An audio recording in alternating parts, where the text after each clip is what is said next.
Hi and good evening, everyone. My name is Albert, and this is VlogsBoutNothin. Thank you very much for taking the time out of your night to join me. I really appreciate it. To all the new subs and viewers, thank you very much. Mucho grazie. Okay? Seriously, it's very, very, very cool. And it might seem like every day you sort of get the same guy with the same background talking about the same stuff.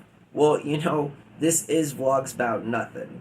So you shouldn't expect any more from me in terms of always, the expectations real low in terms of just sort of like the whole point of the channel is nothing. And we're sticking to it. We're going to stick to it until the wheels fall off. You feel me? And so seriously, with that being said, I just really appreciate y'all. The handful of viewers. I know sometimes I run promos, and when I do, the channel is advertised in a way in which we get a different number of viewers, but in these shorter terms of which we get low views, it's fun to still make the content. It's all organic. It's real fun, and I say this because in the middle of the video, I'm going to try to edit. I'm going to try to do this. Obviously, if you're new to the channel, these are all one takes, which is, again, half of the beauty of the channel. Not only do we do nothing, but we really make sure to try and do nothing, in that the camera goes on one time only. If it has to go off for any reason, I then turn into a sailor. You feel me? If you want to see somebody angry, see me when a video shoot isn't going my way in terms of how I need them to go in order to convey the ultimate message of nothing. You know what I mean? It's hard. It's hard figuring out how to do nothing, let me tell you. And so tonight I want to talk about smoking versus vaping. Link in the description below to some of the source material that I used to gather these impromptu speeches from. I love the improv format, or the impromptu format.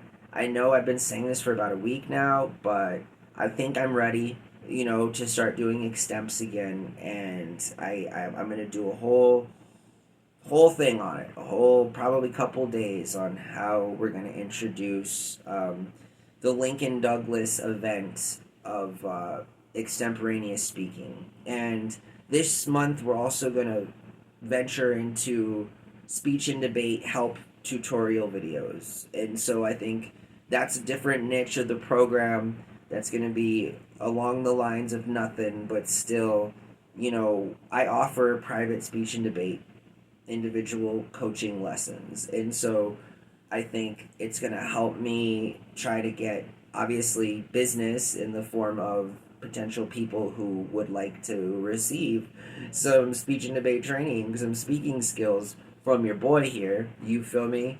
May not seem like it, but I definitely I have the resume, and so that's good, and also the more importantly, accreditation, and so I think that's kind of cool.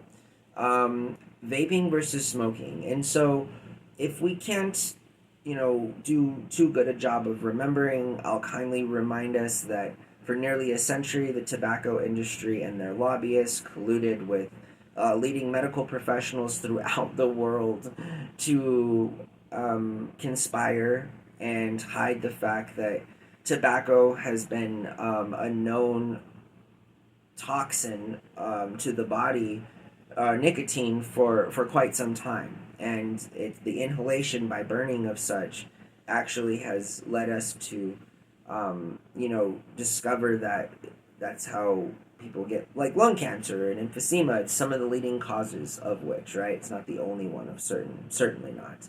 And so smoking, again, in itself has been around for a long time. Vaping is something new that's just come back around. And the irony of this is that, and they talk about this in some of the source material that I've cited, link in the description below, but the irony is that vapes or e-cigs were developed to curb and or quit traditional smoking. So the CEO and founder of Juul, ultimately his goal was to have a safe alternative for people who needed to not smoke real cigarettes but could get by with microdosing nicotine, essentially.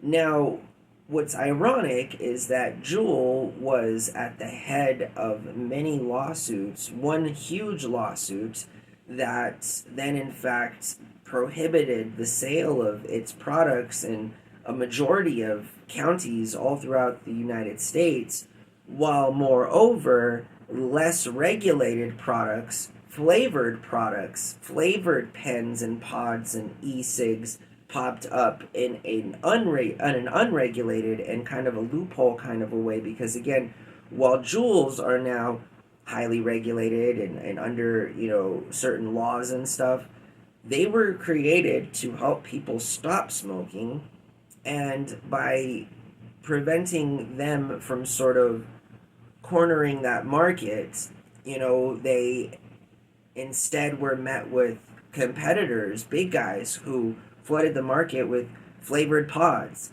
These pods, these e-cigs, have more nicotine content in them than like a pack of cigarettes in some cases, like an entire pack of cigarettes. So the irony.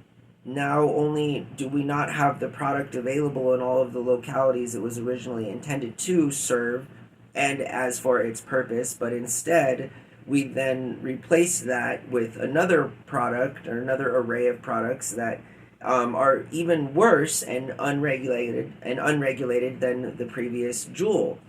And I think that's weird, but I also think that it's, very telling in that if lawmakers don't sort of squash it when it starts, in terms of, we've seen this with targeted ads towards flavored blunts in the early aughts and like prime times, and how cigarettes and tobacco could be marketed, all while over an entire industry has been rebirthed 2 decades later with little to no rules about anything, including the marketing.